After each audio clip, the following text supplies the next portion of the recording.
because what they will do is they will Google you. You can be sure of that.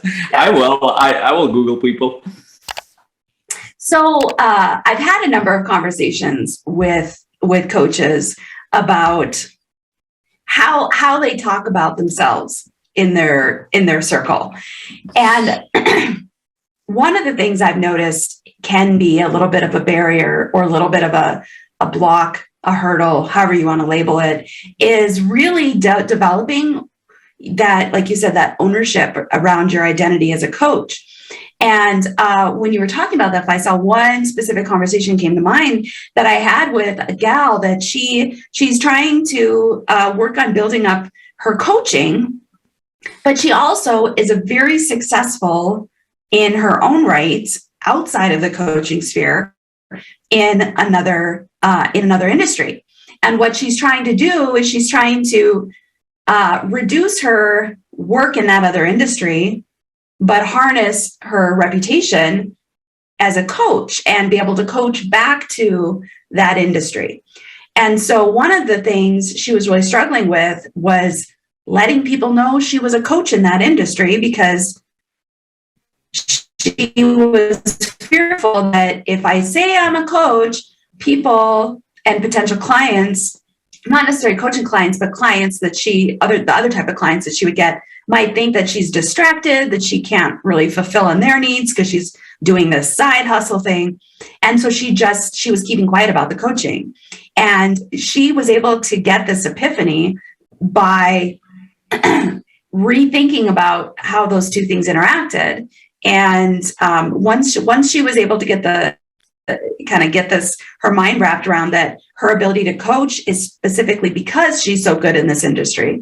And if she shared that with clients, like, hey, maybe not in this exact way, but I've become so successful that I now am a mentor and coach to other people to help them become successful in this industry. Once she realized and got language around how that coaching gig could actually help her in that main industry, that completely changed her confidence in having those conversations. And so understanding and really settling on owning that identity as a coach and how that impacts you and what that means, and having a story and the framework around it, I think is so critically important. I went through my own little block in trying to figure out how I was going to talk about myself as a coach, and what is that going to say, and how do I explain my transition, and so I had to kind of figure that out in my own brain before I then had the confidence to be able to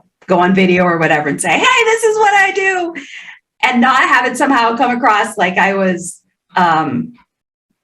embarrassed a little bit or shy about it or not confident, because confidence naturally leads to people thinking you're competent. Like, I think those two things are pretty tied together. Now, obviously somebody could be confident and totally suck in whatever they're doing. But the image that we're portraying is, if we have confidence, people are much more likely to take you as competent. And so really having language and understanding your story around yourself as a coach, I think is really foundational for your ability to come across well in, as you're trying to develop clients. Wow, that was probably more long-winded than I usually am. That's good. I love that you're long-winded. Breather. What do you have to add to that, Faisal? First of all, I love what you said, because I think it's very powerful. And also, we've had a longer conversation about this on another podcast around owning your identity as a coach. So it's and this is where you can see that all these things are so connected.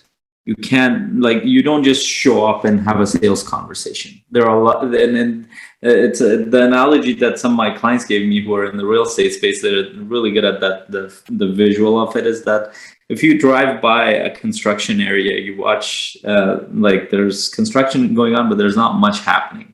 And then after a few months, you go there, all of a sudden there's a huge building built. What happened is most of the work is on the foundational area. Yeah. And much of our work is actually very foundational. So we need to get coached around this stuff. And the way that the gal that you're referring to, which I can probably guess who that is, but I will not mention who that is. But that's a common challenge, especially with people who come. I had that challenge transitioning from an engineering field to this, but now you're also talking about coaches who are doing multiple things. How do they align those identities? Yeah. Definitely listen to that conversation, because that's helpful. So the important thing there is, like, why would we even be embarrassed of something like coaching? Why would we be embarrassed of owning up the identity? Why would we think something like, oh, I'm distracted? Like, these are all thoughts and values that are floating around out in the ether of collective consciousness, and we pick it up, confusing that this is us. And this is why we need coaching. This is why coaches need coaching to see their blind spots, see that they are getting confused with other people's values and thought processes and collective ways of looking at things that might not fully serve them. Yeah. And that's why one of the reasons why we focus in our community is that a coach needs to get coached. So that's an integral part of what we do. And also what it reminded me of in a practical sense, it's part of high performance coaching too, or at the loose part of high performance coaching, and a general part of coaching to connect with clients. But one of the things that helped me own the identity is share my story more and more as to why I became a coach. Yeah. And I do that literally every strategy session. I do that when somebody is asking me, as scary as it can be for me, a lot of times, even after years of saying it, there's a part of me that reacts to it. That, okay, why am I telling this story? But I say it anyway. I say it, and most of the time, the reaction is like, oh, thank you for sharing that. That's I really value that you're in this. And why am I in this? Because I struggled through this stuff, and this is what helped me. That's why I'm paying this forward. That's why I'm giving this back. And it's the same for the coach that you talked about. She got something out of this. Absolutely. She got something very important out of this. So why wouldn't she give it back? If you ate something really tasty, what do? It's like, you got to go to that restaurant. Right? You got to eat this. You got to try this. We don't stop. But when it comes to something we're offering, and it involves, like we've talked about this before, and then one of the other conversation, money, then all of a sudden things start to break down. But there's no difference. Yeah, I think it's really, a way of thinking about it is you can be your own and first testimonial around coaching. And you don't even have, it's not like, hey, I changed amazingly because of my own coaching, because we can't really see our own blind spots. That's why they're called blind spots. But for the process of coaching, for, helping people understand the value of the discipline and of the time and energy that goes to it in general, absolutely be your own first testimony. Share your story. Share about, one or two things that completely were game changers for you, and being able to, have more joy, connect more with your kids, have a deeper relationship with your husband, love yourself more. I mean, the list goes on, and the millions of things that change in life because of taking time, energy, and effort to intentionally examine your life in the areas that you want to grow or that you don't. And especially, I think one of the cool things about coaching that we can share with potential clients is, we sign up for coaching because we want XYZ. And then we come out of coaching realizing we also got A, B, C, D, E, F, G, H, I, J, K, L, M, N, O, P.